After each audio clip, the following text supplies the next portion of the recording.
I keep fighting voices in my mind that say I'm not enough.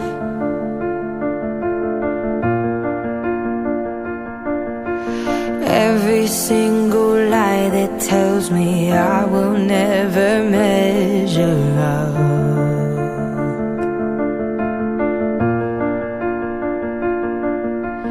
Am I more than just the sum of every high and every low?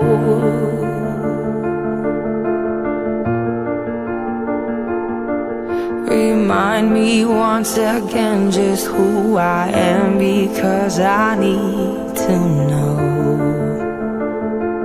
Ooh, oh, you say I'm loved when I can't feel a thing.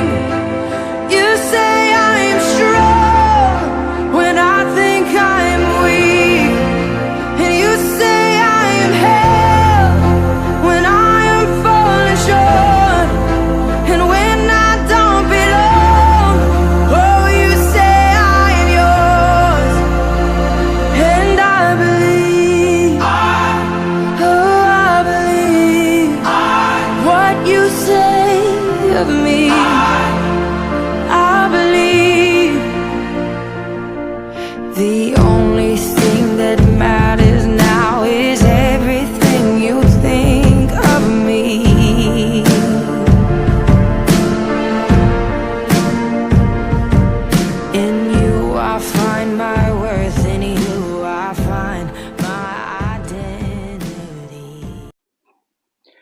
Hola, ¿qué tal? Muy buenos días, muy buenas tardes o muy buenas noches, como hemos dicho, según sea el horario en el que usted ha decidido seguirnos a través de esta transmisión pregrabada y virtual de la Iglesia Bautista Dios es Amor de Tláhuac. Vamos a dar inicio en este día que estamos ya a 31 de mayo del año de gracia del 2020 que el Señor nos ha otorgado, un año muy distinto en muchos aspectos, pero bueno, aquí seguimos. Vamos a dar inicio con la lectura de la palabra del Señor. Vamos a ubicarnos nuevamente en el libro de Lucas, el libro de los Hechos, en el capítulo número 8. Leímos y hicimos nuestra reflexión en base a los primeros 8 versículos. Vamos a volver a leerlos para volvernos a empapar de la historia. Hoy el resto de la predicación, porque si ustedes recuerdan, quedó no inconclusa, sino quedó en puntos suspensivos o quedó en continuación en relación a esto de la iglesia esencial. y hoy en este día pues vamos a ver los otros 2 puntos.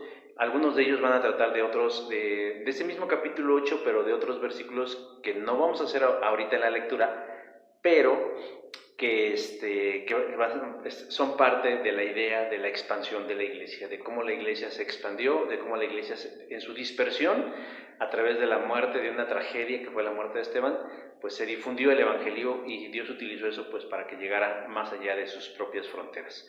Vamos a leer el libro de los Hechos, los primeros 8 versículos, y dice así la palabra del Señor. Dice: y Saulo consentía en su muerte. En aquel día hubo una gran persecución contra la iglesia que estaba en Jerusalén, y todos fueron esparcidos por las tierras de Judea y de Samaria, salvo los apóstoles.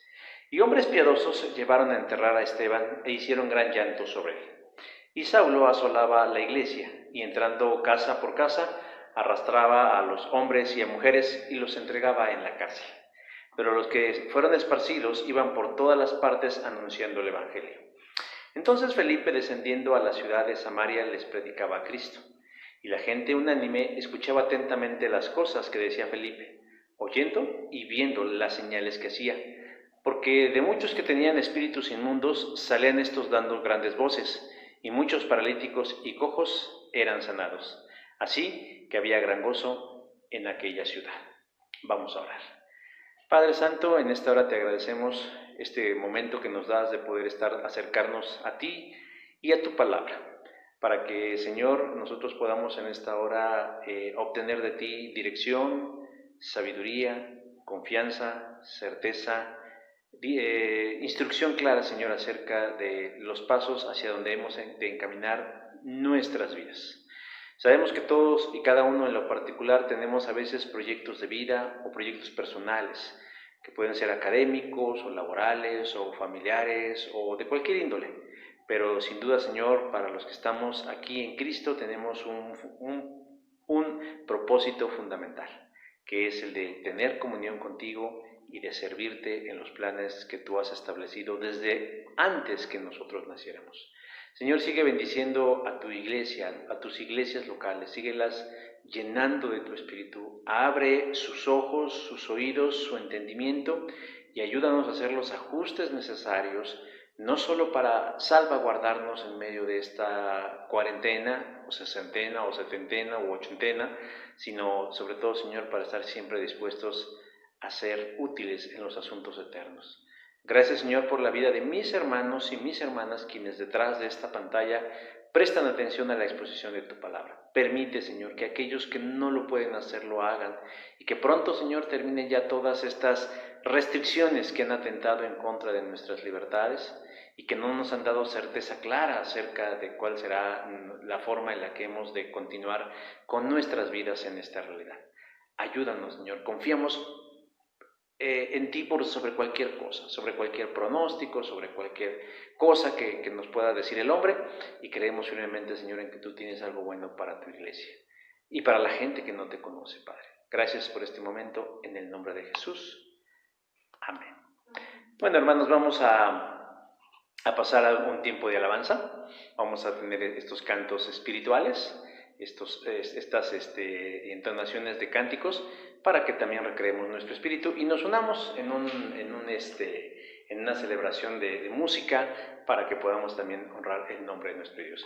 Y en cuanto terminen estos cantos, regresamos con la exposición de la palabra del Señor. Entonces, no se aparte de ahí y continuamos.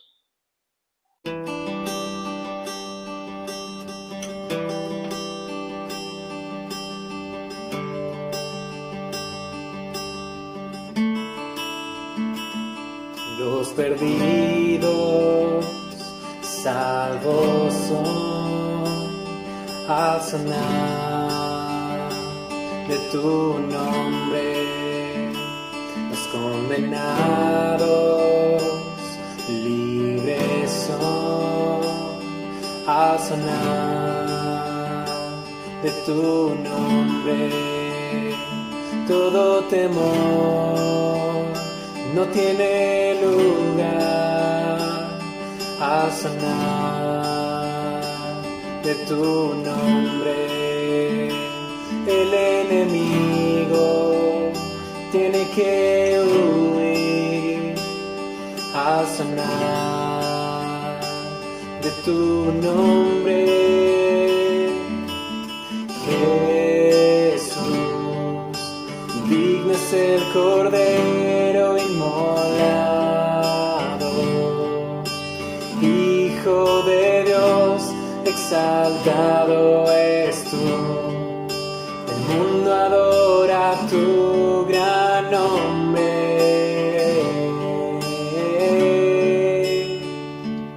Y el débil fuerte al sonar de tu nombre, y tu gracia se manifiesta al sonar de tu nombre. Los huérfanos descansarán al sonar de tu nombre. Enfermos sanos, muertos resucitados al sonar de tu nombre. Jesús, digno es el Cordero inmolado, Hijo de Dios, exaltado eres tú. El mundo adora tu gran nombre.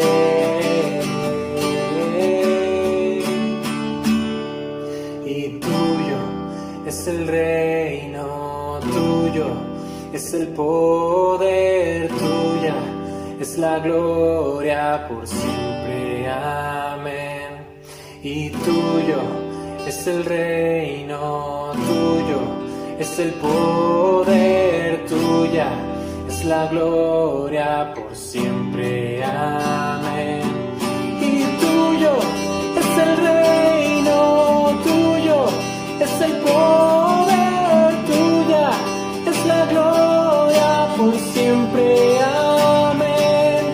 Y tuyo es el reino, tuyo es el poder, tuya es la gloria por siempre, amén.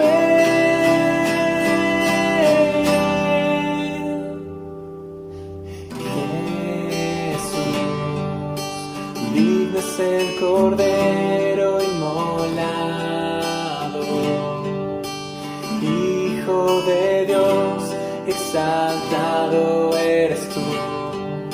El mundo adora tu gran nombre.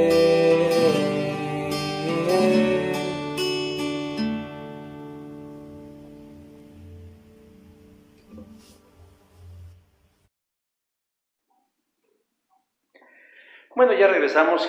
Espero que estos cantos hayan sido de gran bendición y utilidad en su momento de alabanza a Dios en este día domingo. Y vamos a continuar. Vamos a hacer brevemente un resumen de lo que estábamos viendo. Decíamos la semana anterior que por esas circunstancias que nosotros estamos viviendo han surgido pues muchas cosas. Sí me gustaría aclarar algo muy importante, porque me he dado cuenta que hay como la mayoría de la gente está adoptando la postura pues que más le acomoda, que más le convence, tal vez la que más tranquilidad le da o la que le parece más coherente, ¿no? Y a veces creo que a veces nos dejamos llevar por lo que la mayoría dice o por lo que los medios nos repiten, decía yo, como una especie de adoctrinamiento o lavado de cerebro, que en la mayoría de las ocasiones pues ya no nos permite pensar con mucha claridad, ¿no? Y cuestionar un poquito las cosas.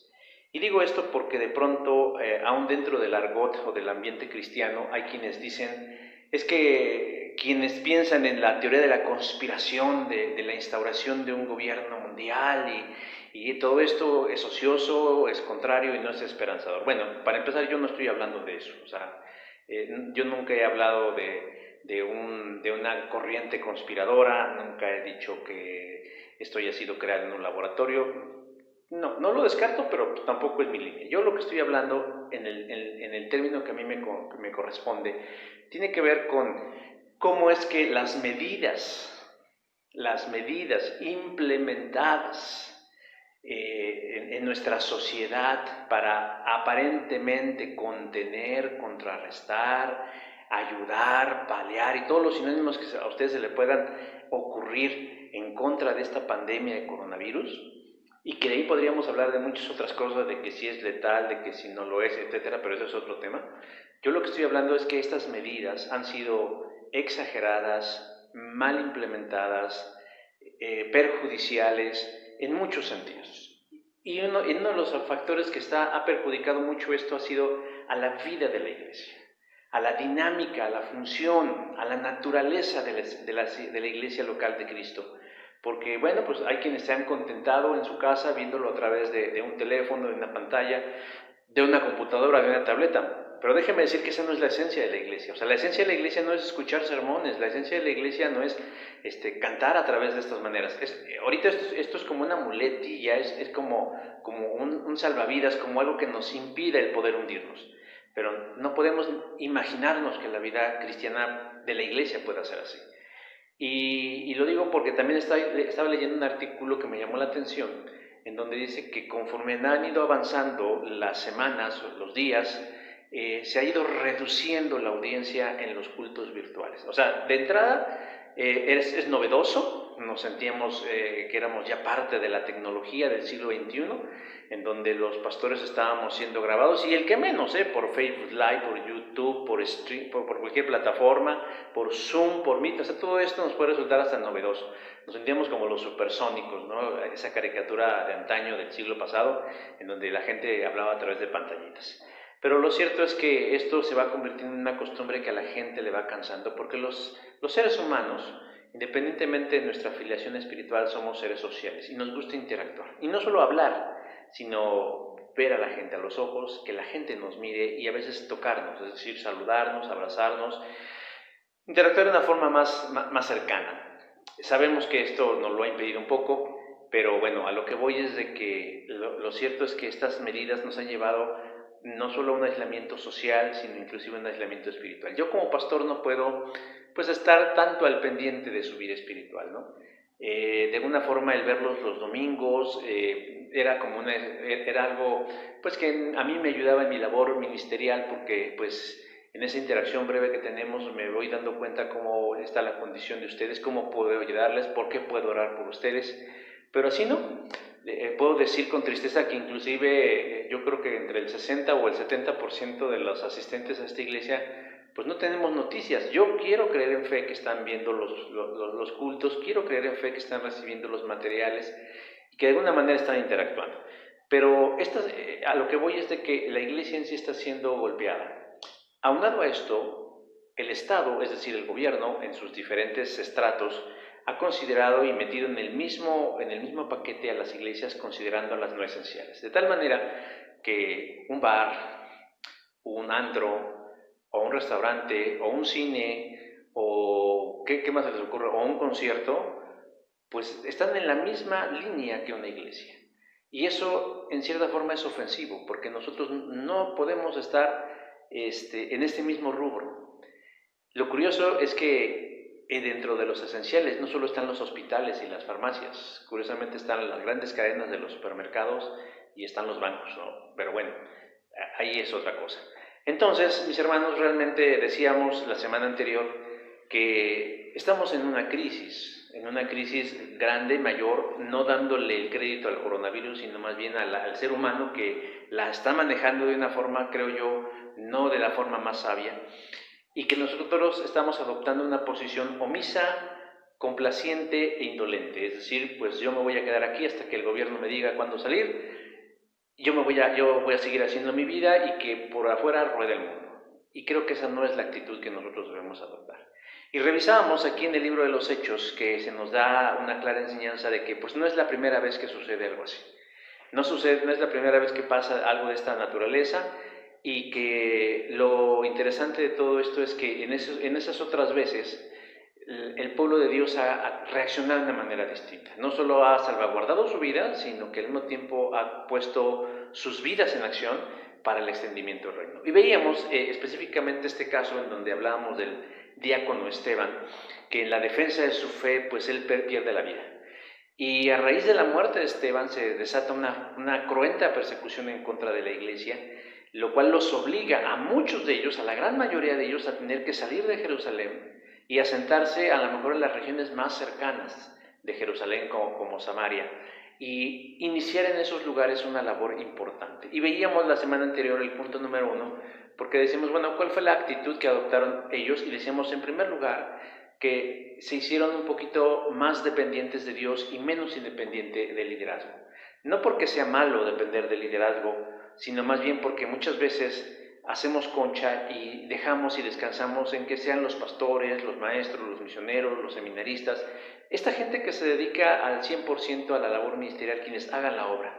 Pero ese no es el espíritu ni la naturaleza de la iglesia, sino que realmente todos y cada uno tenemos un compromiso y una responsabilidad.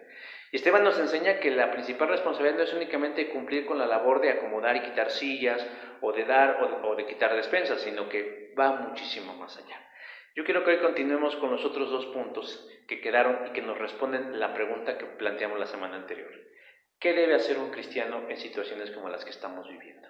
Y la segunda cosa que nos enseña el pasaje en el libro de los Hechos, capítulo número 8, tiene que ver con que los cristianos, pese a la persecución y la amenaza y haber salido de su lugar de residencia, predicaban el Evangelio de Jesús. ¿Dónde dice eso? En el verso número 5, el capítulo 8, dice: entonces Felipe, descendiendo a la ciudad de Samaria, les predicaba a Cristo. La semana anterior describimos cuáles eran las condiciones y surge una pregunta importante. ¿Qué fue de los cristianos esparcidos? de pronto así como simulando, no me lo vayan a tomar literal, simulando una colonia de hormiguitas que de pronto alguien da un golpazo y todas salen corriendo, ¿no? Muchas, la gran mayoría sale corriendo. Y uno se pregunta, ¿a dónde van? ¿A dónde fueron? ¿Qué pasó con ellos? En el pasado, el pueblo de Israel se dividió en dos, en el reino del norte y en el reino del sur. En el reino del norte estaba compuesto por 10 tribus, por 10 de las 12 tribus de Israel. Y el reino del sur estaba compuesto solo por 2 tribus del pueblo de Israel, ¿no? Ambos reinos, por así llamarlos, siguieron sus vidas con altibajos, reyes buenos, reyes malos. Se dice que en el reino del norte casi todos los reyes que hubieron fueron malos, cada quien puso su rey.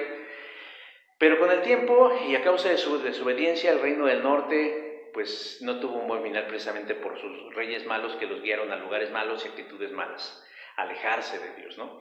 Levantaron su propio lugar de adoración en el monte Gerizim, crearon sus propias reglas para adorar según ellos al Dios de los judíos, pero bueno, todo esto los llevó al desastre y tarde que temprano el reino del norte fue atacado e invadido por el pueblo sirio. Y ellos prácticamente los borraron de la faz de la tierra y de la historia. Lo que quedó como resultado de eso fueron los que se conocerían después como los samaritanos. Y los samaritanos no era otra cosa más que una mezcla entre esas 10 tribus y el resto de los pueblos porque se entremezclaron. Es decir, se casaron, rehicieron sus vidas, los sobrevivientes, y desapareció pues en sí la identidad de Israel. Ya no tenían una identidad definida. Y aunque retomaron algunos aspectos de la fe de sus antepasados, pues bueno, ya no era exactamente lo mismo, ¿no? Se dice que hoy en día nadie puede hacer un seguimiento genealógico de estas 10 tribus, que nadie podría encontrarlo. Si ustedes recuerdan cuando hablamos de Apocalipsis y decíamos que Dios va a reunir a las 12 tribus, yo planteaba la pregunta pues ¿cómo le va a hacer Dios, no? Porque al menos al día de hoy nadie podría rastrearlos genealógicamente a nadie de esas 10 tribus que se perdieron en el reino del norte. En el reino del sur fue distinto. Corrieron con una suerte más o menos similar, porque, bueno, también fueron invadidos, en este caso por los babilonios, pero a diferencia de los del norte, ellos mantuvieron su identidad y sus raíces religiosas y espirituales. Cuando los creyentes de la iglesia de Jerusalén huyen de las garras de la persecución encabezadas por Saulo de Tarso, quien buscaba meterlos a la cárcel, ellos no desaparecieron. Ellos no se mezclaron, ellos no se mimetizaron, sino que no olvidaron, sino que mantuvieron su identidad como creyentes y su propósito. Es más, podría decir que les quedó más claro que antes el porqué de su salvación.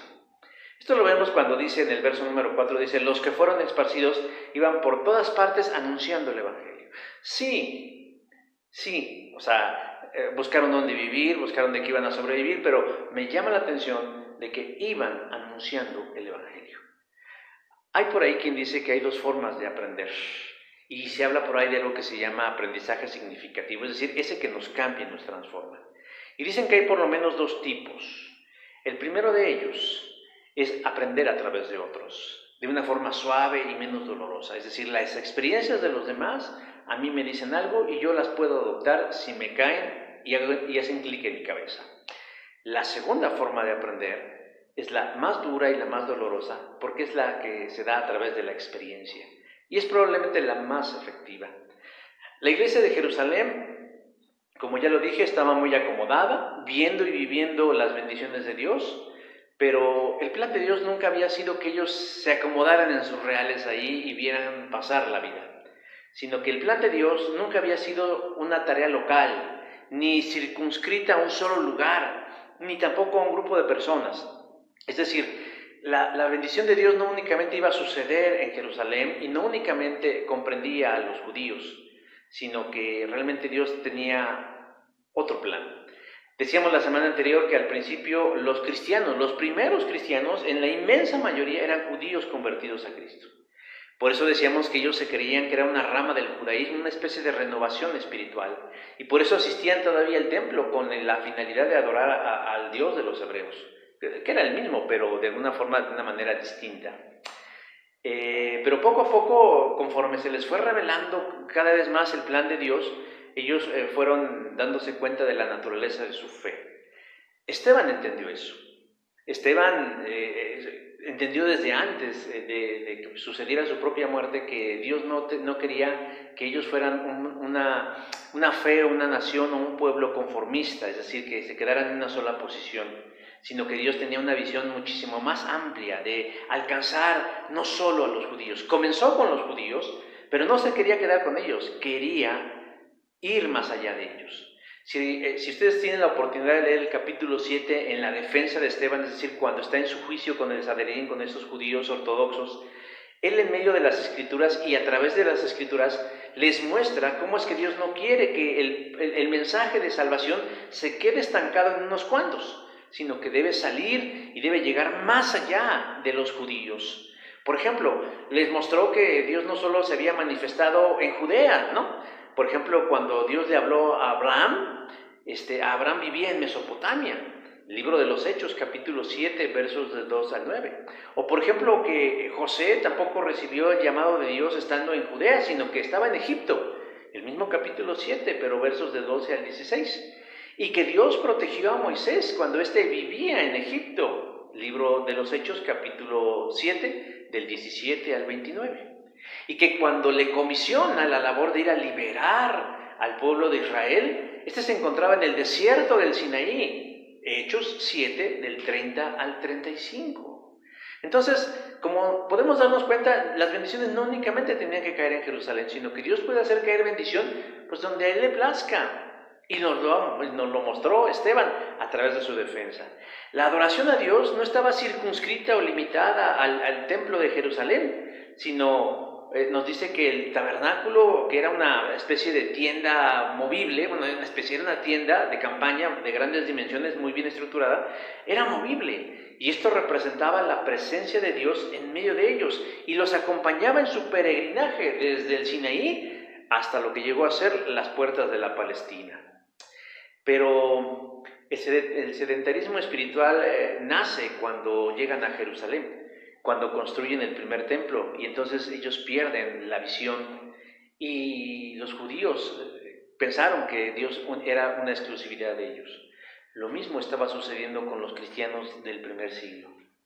Dolorosamente la muerte de Esteban trae como consecuencia que surja una persecución y con esto la expansión. Felipe. Y entonces ya el pasaje nos empieza a hablar de otro personaje, Felipe, que es otro de los diáconos de la iglesia, que al igual que Esteban, no se contentaba con solo desempeñar su labor de servicio, es decir, no solamente estaba contento pues con abrir y cerrar la puerta, o con ver que las despensas se entregaran, o que ver que las viudas de los griegos estuvieran bien atendidas, o que si había comida fraternal había que poner la mesa, etcétera, etcétera, etcétera. Él tenía como también esa inquietud de desarrollar sus dones espirituales. Felipe es de los que huye, Felipe es de los que agarra sus cositas y huye. Y llega a un lugar, dice el verso número 5, a la ciudad de Samaria. O sea, relativamente cerca de Jerusalén, tal vez algunas horas de donde estaba Jerusalén, para salvaguardar su vida. Pero ya estaba fuera de Jerusalén, ya no estaba en Jerusalén, y por lo tanto tenía que seguir con su vida cristiana, con su vida de fe. Y este hecho de que Felipe salga y se instale entre los samaritanos es de suma importancia. En primer lugar, porque hace unos momentos hablaba yo de que la iglesia cristiana, la primera iglesia cristiana, estaba compuesta por su mayoría por judíos convertidos a Cristo. Pero decía yo que el plan de Dios no es únicamente ganar a los judíos, sino a otras personas de otro contexto cultural, étnico, religioso, académico, etc. Y entre ellos se encontraban los samaritanos. Ahora, ¿por qué digo que esto tiene mucha relevancia? ¿Por qué digo que hay relevancia en que Felipe se vaya a vivir entre los samaritanos? Porque Felipe, siendo judío, no vivió entre los samaritanos haciéndoles cara de fuchi, sino dice el verso número 5 que les predicaba a Cristo. La relación entre judíos y samaritanos, si es que había alguna, era mala, era muy ríspida. Los judíos menospreciaban a los samaritanos, aunque tenían cosas en común, por lo menos el origen. Los samaritanos eran el resultado de un mestizaje entre las 10 tribus que se fueron al norte y las naciones que les rodeaban. Y para eso, para un judío, era los convertía en una mezcla racial despreciable. Pero Felipe ya no ve eso desde una perspectiva xenofóbica, es decir, de odio hacia los extranjeros, sino en Cristo. Y avanza en el cumplimiento del plan de Dios. Sale de Jerusalén, sigue huyendo, deja el estatismo espiritual, es decir, su tranquilidad, y se dispone a alcanzar con su fe a los que son distintos a él, pero que son cercanos ahora porque vive entre ellos, los samaritanos. Jesús habló alguna vez de eso, y parece que los apóstoles no lo entendieron o lo olvidaron. De ahí la famosa parábola del buen samaritano. Y ahora Felipe lo pone en práctica. La respuesta de parte de los samaritanos cuando escuchaban a Felipe hablarles de un Jesús Salvador, ¿cuál fue? Verso 6 dice, y la gente, es decir, los samaritanos, unánimes en su inmensa mayoría, escuchaban atentamente las cosas que decía Felipe, oyendo. Es decir, oían, y lo que oían era música para sus oídos, verso 6, porque les estaba dando una enseñanza significativa, algo que tenía que ver con ellos. Muchas veces nosotros, como cristianos, nos autoboicoteamos y somos nosotros los que nos ponemos obstáculos, con esa falsa idea de que no le predicamos a la gente porque la gente no quiere saber de Dios. Y hay cierta verdad en eso. Hay gente que no quiere saber de Dios. Hay gente que quiere seguir viviendo su vida pues como se le pega la gana. Pero sí hay gente que quiere saber de Dios. Y tal vez es gente que está cercana a nosotras y que tal vez por pena o por cualquier razón que usted quiera no se han atrevido a pedirnos una explicación acerca de nuestra fe, de nuestro cambio, de nuestra vida en Cristo. Y a veces las estamos menospreciando, las estamos haciendo menos sin querer. Y hay una forma de menospreciarlas es a lo mejor no prestarles atención y compartirles. A lo mejor tenemos algún tipo de menosprecio oculto, como el que algunos judíos sentían por los samaritanos. Pero hermanos, somos llamados a dejar de lado nuestros prejuicios y en medio de la dispersión, el aislamiento, llegar con el Evangelio a aquellas personas que pueden parecernos menos aptas, pero todos son aptos para llegar a ser hijo de Dios. La pregunta es, ¿qué debe hacer un cristiano en cuarentena? Una de las cosas que nosotros debemos hacer, mis hermanos, en este tiempo, en lugar de terminar de ver la serie que estamos viendo, es aprovechar. No se me ocurre otra palabra, perdón si puede sonar un poco, puede ser malentendida, pero aprovechar un poco la susceptibilidad de la gente ahorita a nuestro alrededor. En cierta forma no estamos tan aislados. Podemos comunicarnos a través de estas herramientas como el WhatsApp, como el Zoom, como el Meet, como las videollamadas, etcétera, etcétera, etcétera. Y podemos tener contacto con la gente. Y algo que comparte la inmensa mayoría de la gente hoy en día, ¿sabe qué es? Es el miedo. Es el miedo. Y nosotros podemos llegar con un mensaje de fe y de esperanza, de salvación, de vida eterna, de paz, de conformidad y de tranquilidad. Y hablarles de Cristo. Es un tiempo para hablar de Cristo. Al principio de la pandemia muchos empezaron a cacarear y decir, no, si la iglesia no desapareció, simplemente está dispersa en muchos lados. Bueno, pues háganlo realidad. ¿Cómo? Abriendo sus boquitas o tomando acciones que predique el nombre de Jesús. Ahora, la tarea de Felipe no era meramente teórica, hablar, sino que también dice ahí, y viendo las señales que hacía. No solamente se trata de hablar, eso es muy importante porque eso clarifica las acciones, pero las palabras de Felipe eran respaldadas por sus acciones. En este caso, muy particular, Felipe llevaba a cabo señales que hacía. La gente que estaba poseída por espíritus inmundos eran liberadas y los enfermos y los paralíticos, unos eran sanados y los otros caminaban. Sucedían cosas inexplicables, más allá de la razón, pero sustentadas en la fe de Jesús. Hoy en día yo no voy a limitar el Espíritu de Dios. Yo no sé si Dios a alguno de ustedes les ha dado un don extraordinario y portentoso de esa naturaleza, pero sí sé que no a todos nos es dado. Pues a esos a quienes no nos es dado, que somos la gran mayoría de un don de señal como este, también podemos dar testimonio a través de las cosas que la gente pueda ver. ¿Cómo? Mis hermanos, que nuestra dinámica de vida Que la forma en cómo llevamos nuestra conducta y el de nuestra familia den testimonio de cosas extraordinarias y que la gente no puede explicarse. Por ejemplo, no se trata de ser rico, pero sí de tener el sustento necesario. No se trata de andar en la vida como si no tuviéramos problemas, sino más bien de que en medio de los problemas tengamos fortalezas. No se trata de tener la familia perfecta, pero sí una familia que se va transformando en Cristo. Y así son esas cosas, mis hermanos, que la gente diga, ¿por qué mi vecino, por qué mi pariente, por qué mi amigo le va bien? ¿Por qué a él parece que nada le afecta? Y que esas pequeñas señales o grandes señales sirvan para reafirmar lo que nosotros decimos con nuestras palabras, que somos hijos de Dios. Lo que Felipe hace afuera de su Jerusalén, lo que Felipe está haciendo fuera de su iglesia, tiene buenos resultados. Dice, así que había gran gozo en aquella ciudad.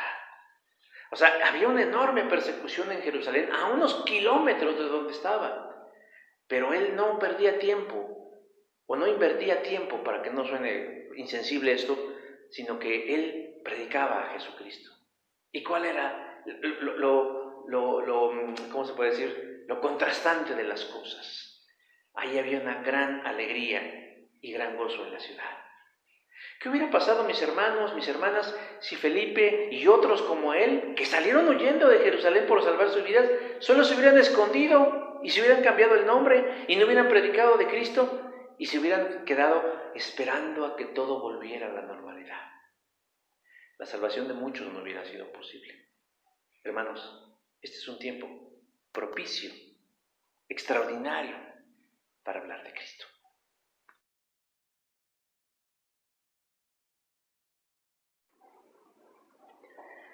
En tercer lugar, acuérdense que el primer lugar fue ser dependientes de Dios y no tanto del liderazgo, ¿no?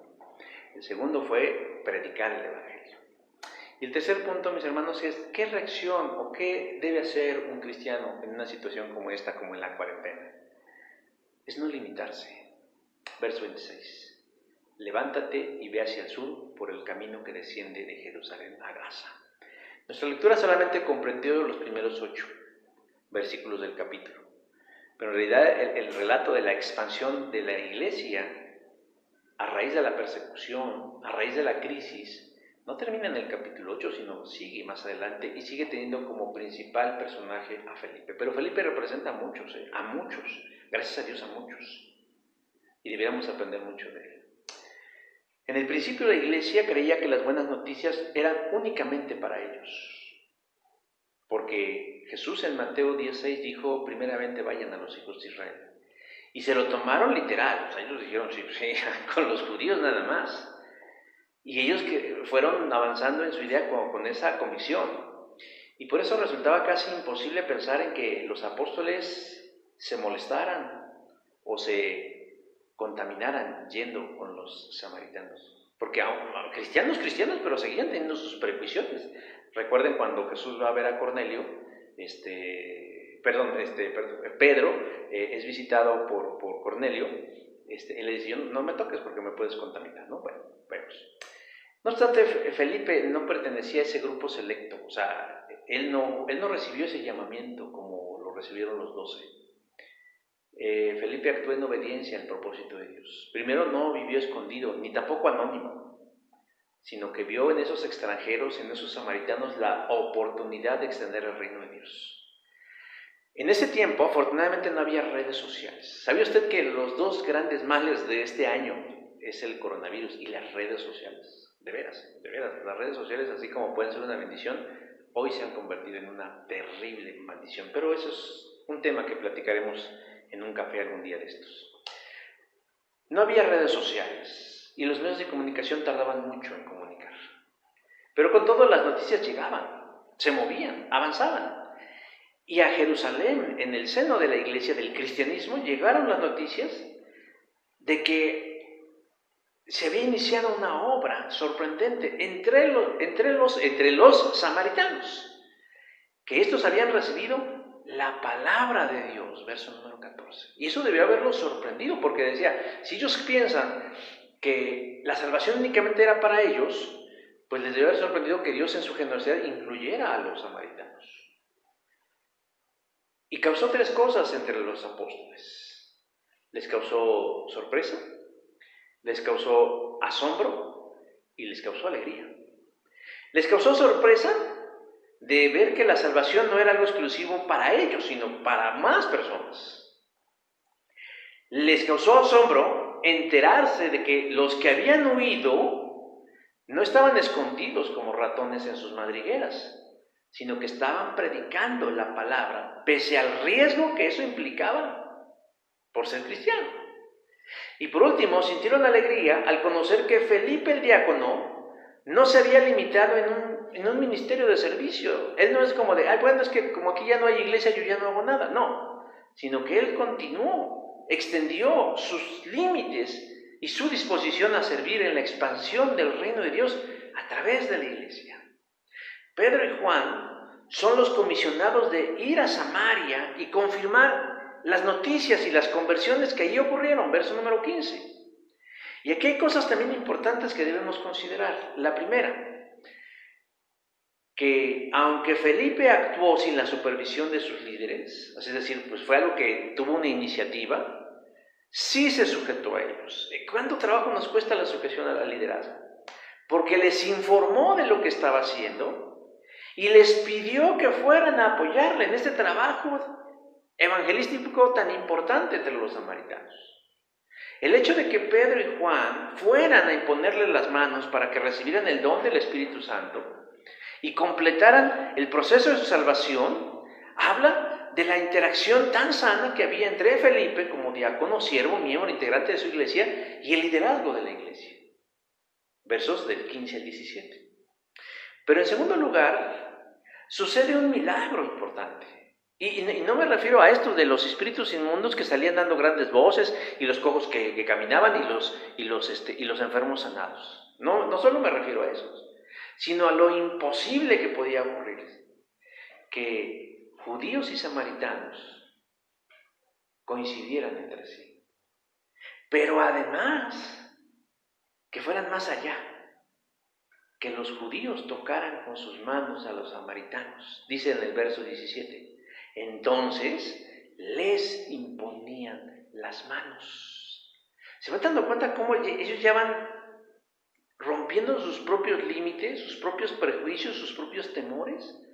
Porque en otrora tiempo, impensable que Pedro o que el mismo Juan, que fue uno de los 2 que le dijeron a Jesús, manda a fuego que caiga sobre estos cochinos samaritanos. Ahora él sea quien esté junto con Pedro, tocando las cabezas de esos creyentes nuevos y convirtiéndose en sus hermanos. La iglesia, manifestada a través de un laico, estaba yendo más allá de sus límites y de sus fronteras. Antes de la muerte de Esteban, ninguno se imaginaba que algo así pudiera suceder. Fue necesario que pasara algo así, que sacudiera sus miedos, sus prejuicios y sus pretextos, e hicieran de la iglesia algo esencial para los demás. Por fin aparece la palabra que estamos buscando, esencial para los demás, imprescindible, importante, relevante para la sociedad en donde están naciendo y donde se está difundiendo. Luego de eso, Felipe escucha la voz de Dios, que le pide ir al sur del camino de Jerusalén, a Gaza, y tener un encuentro estratégico. Pues Dios quiere ir más allá, quiere extender los límites de su iglesia, quiere expandir su mensaje y por lo tanto su salvación. Felipe se encuentra con un eunuco prominente. Y sabemos que es prominente porque dice en el versículo 27 que era representante o asistente o cercano a la reina Candace de los etíopes. Iba en su carro de regreso a su tierra e iba leyendo al profeta Isaías. Con esta poca información podemos proponer nos proporciona mucha información interesante acerca de este hombre. Este hombre muy seguramente era simpatizante de la fe de los judíos. Va en un camino que viene de Jerusalén a Gaza y que muy probablemente llegue hasta Etiopía, al norte de África. Y es muy seguro que él venga de Jerusalén. Y que haya ido al templo, no sé, a ofrecer alguna ofrenda, a conocer más de esta fe que a él le fascina. Pero además va muy interesado leyendo las Escrituras y está leyendo al profeta Isaías. Yo creo que en el interior de este corazón, del corazón de este hombre, él desea y se esfuerza y quisiera ser un judío. Tal vez en el fondo decía, ¿por qué no soy judío? ¿Por qué no nací judío? Y él lo deseaba mucho. Pero él tenía 3 grandes inconvenientes por los cuales no podía ser judío. El primero de ellos era que era extranjero, pues, o sea, no tenía una ascendencia judía, ni con chochos la tenía, era extranjero. La segunda era su piel oscura. Y la tercera era un eunuco. Y eso le impedía, eso hacía prácticamente imposible que en algún momento de su vida él pudiera siquiera comprar o disimularse como un judío. Bueno, no podía ser judío. No obstante, Dios tenía un plan para él. Felipe se da cuenta y el Espíritu de Dios le dice a Felipe que se acerque y empiece a hablar con ese hombre. Felipe se acerca a ese hombre sin reparos y al conocer el interés de este hombre por los asuntos de la fe, dice el versículo 35 del capítulo 8 del libro de los Hechos, que Felipe abriendo su boca y comenzando desde esta escritura, la que estaba leyendo de Isaías, le anunció que el evangelio de Jesús. El entendimiento se le abrió al eunuco y creyó para salvación en Jesús. En algún momento de su explicación, Felipe debió haberle hablado acerca de la importancia del bautismo. Por eso en los versículos del 36 al 38, cuando miran un lecho de agua, el eunuco le pide con cierta insistencia a Felipe que lo bautice, y Felipe accede con gusto. Y la misión se cumple, una salvación importante. Y dice, y el Espíritu del Señor arrebató a Felipe, versículo 39. Y yo creo que el eunuco no le sorprendió que Felipe desapareciera, porque el relato dice que el etíope siguió gozoso su camino. Ahora dirán ustedes, ¿qué tiene que ver esto con todo lo que hemos visto? Porque este encuentro de Felipe, el que estaba huyendo de la persecución de Jerusalén a causa de la muerte de Esteban, y que estuvo predicando en Samaria, y que estableció un grupo fuerte de creyentes en Samaria, ahora lleva la semilla del Evangelio más allá de sus fronteras, hace a un lado sus límites, porque él pudo haber dicho, yo soy diácono y a mí solamente me llamaron a servir las mesas. Y él rompió ese paradigma. ¿Y qué hace? Y le comparte a un hombre que ya no es samaritano, que es un gentil, que es un extranjero, que es de un país lejano, que es de un continente distinto, caracterizando así que el Evangelio llegue más allá de sus fronteras. Déjeme decir que Felipe no se jubiló. Él pudo haber dicho, no, pues ya sembré el Evangelio en Samaria, ya serví en Jerusalén, ya sembré el Evangelio en Samaria, ya sembré la semilla en el resto del mundo. Bien, no. En el verso 40 nos dice que se encontró en Azoto y pasando por ahí anunciaba el Evangelio en todas las ciudades hasta que llegó a Cesarea. Siguió expandiendo las buenas noticias de la salvación. ¿Qué debemos hacer nosotros como creyentes, hermanos? No limitarnos y no permitir que las medidas, por más bien intencionadas que sean, nos limiten en la tarea honrosa de extender el Evangelio. ¿Sabe que en China el cristianismo es controlado?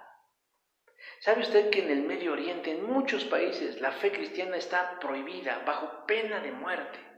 Aquí nosotros, si salimos a la calle sin bozal, sin cubrebocas, interactuamos con la gente, tenemos una probabilidad de infectarnos. Bueno, pues los cristianos de allá no tienen una probabilidad de que los maten. Ellos van a la segura. Si la comunidad, si el gobierno, si el Estado, si la autoridad local sabe que son cristianos, y que están haciendo labor proselitista, ellos no tienen probabilidad de muerte, ellos tienen muerte segura. Pero con todo eso, mis hermanos y mis hermanas, el cristianismo crece, existe y prevalece en esos países donde la crisis de la iglesia es 1000 veces peor de lo que estamos viviendo hoy nosotros. 1000 veces peor, mis hermanos, mis hermanas. Y aún así ellos han encontrado la manera, las formas, los mecanismos. Dios les ha dado creatividad, astucia, valentía. No se han limitado, no es de que, no, pues es que mientras el gobierno no nos diga qué hacer, nosotros no hacemos nada. Hay que sujetarnos a las autoridades. Sí, hermanos, hay que hacer caso a nuestra autoridad. Pero mientras esa disposición no viole nuestra misión, ni nuestra visión como siervos de Dios. Esta cadena de trabajo que hizo Felipe, yo creo que al mismo tiempo que muchos otros, hizo que el Evangelio llegara a nosotros. La muerte de alguien y la persecución de una iglesia, hermanos, hizo que llegara hasta nosotros. Lo que debemos resaltar, mis hermanos, es la actitud que los creyentes de ese tiempo tomaron ante semejante realidad. No solo se pusieron a salvo, decía yo, para Dios eran más útiles vivos que muertos. Pero no fue lo único que hicieron. ¿Reconstruyeron sus vidas fuera de Jerusalén? Sí, pero tampoco olvidaron el por qué Dios los había llamado. Ellos vieron las cosas como Dios quería que las vieran, como una oportunidad, no como el anuncio apocalíptico del fin, no como un castigo de los pecados de las personas, ni tampoco como una desgracia de la que había que lamentarse, sino que Él quiere que nosotros veamos esto como Él quiere que lo veamos. Que toda persona conozca a Jesús y que tome una decisión al respecto. Ya sea aceptarlo o rechazarlo, pero que no tenga argumento delante del Señor y decir, pues a mí nadie me dijo. Hoy estamos de alguna forma forzosamente cuarentenados. Ya es más que forzosa, ya estamos voluntariamente cuarentenados. Ya he dicho que si mañana, 1 de junio, empieza la disque nueva normalidad y algunos regresan al trabajo, hay gente que ha dicho, no, ahora yo me quedo adentro. Yo me quedo hasta que alguien me garantice seguridad. Le tengo malas noticias, nadie le va a garantizar seguridad. Nadie. Hoy estamos forzosa y algunos voluntariamente cuarentenados, aislados, recluidos en nuestras casas. Y como dice Jaime Maussan, y nadie hace algo. El Estado ha colocado a la iglesia como no esencial, es decir, no es relevante. Para ellos no es importante que la iglesia funcione. Y no solamente reunidos, porque la función de la iglesia no es reunirnos a cantar, escuchar sermones. Esa es una función. Podemos hacer otras cosas. Pero estamos al mismo nivel de los bares, de los cines, de los demás espectáculos. Como decía al principio, lo curioso es que las grandes cadenas de supermercados y los bancos, esos sí son esenciales. Es el dinero, eso sí es esencial. Yo no estoy diciendo que usted agarre ahorita sus cosas y salga a la calle en un acto de desobediencia, no. Pero sí tomar en cuenta, hermanos, que estas medidas violaron nuestros derechos y nuestras libertades. Pero más que eso, el problema es interno, hermanos, el de la iglesia, con sus pastores que por omisión, por indolencia y por complacencia, permitieron que la iglesia esté considerada como no esencial. Nuestra actitud indiferente. Hermanos, no estamos de vacaciones. Sí nos estamos cuidando, porque tampoco se trata de ser irresponsable. Pero eso no nos exime de ver esta crisis como la vieron nuestros hermanos en el pasado. Ellos no lo vieron como una probabilidad, ellos lo vieron como una certeza. Yo creo, mis hermanos y mis hermanas, que si nosotros no nos despertamos y hacemos lo que nos corresponde hacer, algo parecido a lo que ellos hacían, sus acciones de ellos nos juzgarán en el cielo. Y la cara de vergüenza se nos va a caer, de saber que únicamente estuvimos cuidando nuestro cuerpo. Vamos a orar.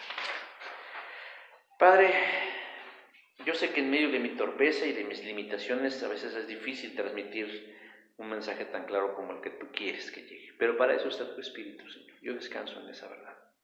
Espíritu precioso de Dios, ministra a mis hermanos. Yo también he notado que las visitas y las reproducciones de las prédicas de los cultos virtuales, como les llamamos, se han reducido. Ya sea porque no lo consideran importante porque hay otras cosas que en ese momento se priorizan, etcétera, por mil razones. Pero yo te quiero pedir, Señor, que este mensaje llegue a sus mentes y a sus corazones. Y no porque yo lo prediqué, no porque yo hice el exégesis, no porque yo hice todo el trabajo homilético, no por eso, Señor, sino porque yo creo, Señor, que es lo que tú quieres que tu pueblo sepa, que tu iglesia de Dios es amor sepa. Que la gente no únicamente diga, bueno, pues ojalá ya se acabe y volvamos a la normalidad, sino que en verdad, Señor, podamos ver una gran respuesta. Síguenos cuidando, Señor. Síguenos guardando en el precioso hueco de tu mano. Bendícenos, Señor. Pero también permite, Señor, que nosotros podamos valorar y darnos cuenta de que a veces tenemos que luchar. Porque ¿qué pasaría, Señor, si de pronto se prohibiera nuestra fe? ¿Qué actitud debiéramos adoptar? ¿Una actitud pasiva, omisa, complaciente, silenciosa, anónima? En algunos otros países, Señor, ya hay lucha social por la reapertura de las iglesias. Y en algunos otros, Señor, si no por la reapertura, por lo menos sí para la reconsideración de que la iglesia no es prescindible y es esencial. En nuestro México, Señor, lamentablemente la gran mayoría de los pastores, hasta voceros, se volvieron del gobierno diciendo, quédate en tu casa. Y muchos de ellos están en su casa predicando y enseñando, como si nada pasara, sin darse cuenta que a lo mejor las ovejas se están enfriando. Esperamos mejores tiempos y mejores momentos. Confiamos plenamente en ti. Ayúdanos y cuídanos y pon ángeles alrededor para que hagamos tu voluntad. En el nombre de Jesús. Amén.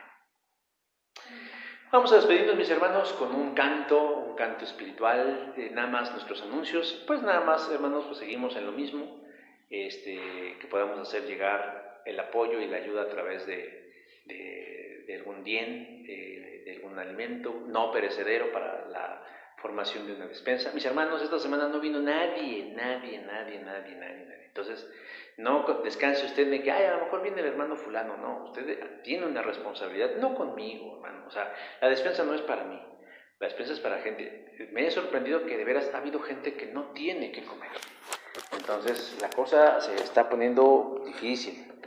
Entonces, si dicen, si no nos mata el rayo, nos va a matar la raya. Entonces, que seamos fieles en ese sentido. Este ministerio de la despensa, algunos lo pueden mal mirar y dicen, no, hermanos, le puede cambiar la vida a una persona, le puede afirmar la fe o se la puede aniquilar. Entonces, yo les pido que lo sigan. Si usted no puede venir el domingo, usted avise y dígame qué día viene y nada más viene y me lo deja.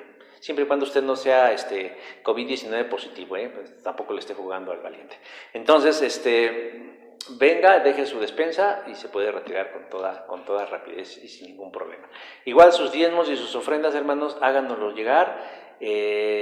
Bueno, ya les hemos dicho cómo y estamos en contacto. Vamos a proyectar la película del hermano Luis Palau. Creo que tuvieron algunos problemas con la película del Progreso del Peregrino. Creo que la conexión no estuvo muy bien, pero nosotros ya pudimos ver la película del hermano Luis Palau, este gran evangelista argentino, nacionalizado norteamericano, y su labor evangelística por todo el mundo. Vamos a ponerles el link, creo que esta semana se los hacemos llegar, y de igual los viernes seguimos orando a través de la aplicación de Met a partir de las 7 de la noche. Entonces, sin más, nos despedimos, seguimos en contacto y cualquier cosa, pues que el Señor nos siga dando dirección.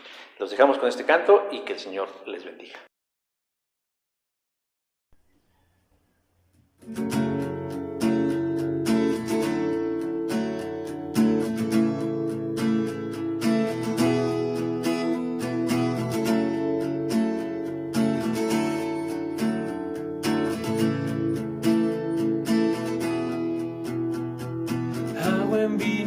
Transformó, los ojos de ciegos abrió, nadie como tú, no lo hay. Brillas en la oscuridad, de lo vil nos levantas, nadie como tú, no lo hay. Dios es grande, Mi Dios es fuerte, siempre más alto que cualquier otro. Nuestro Dios sana, grande en poder, nuestro Dios, mi Dios.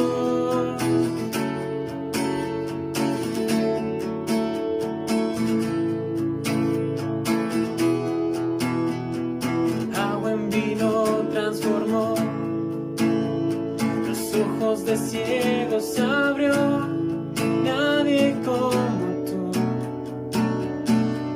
no lo hay. Brillas en la oscuridad, de lo vil nos levantas, nadie como tú, no lo hay. Mi Dios es grande, mi Dios es fuerte, siempre más alto que cualquier otro. Nuestro Dios sana, grande en poder, nuestro Dios, mi Dios. Mi Dios es grande, mi Dios es fuerte, siempre más alto que cualquier otro. Nuestro Dios sana, grande en poder, nuestro Dios, mi Dios.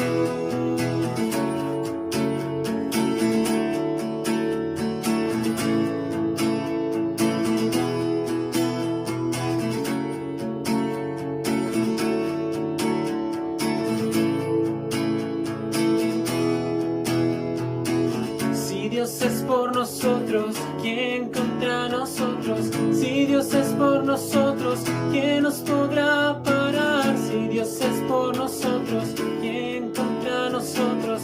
Si Dios es por nosotros, ¿quién nos podrá parar?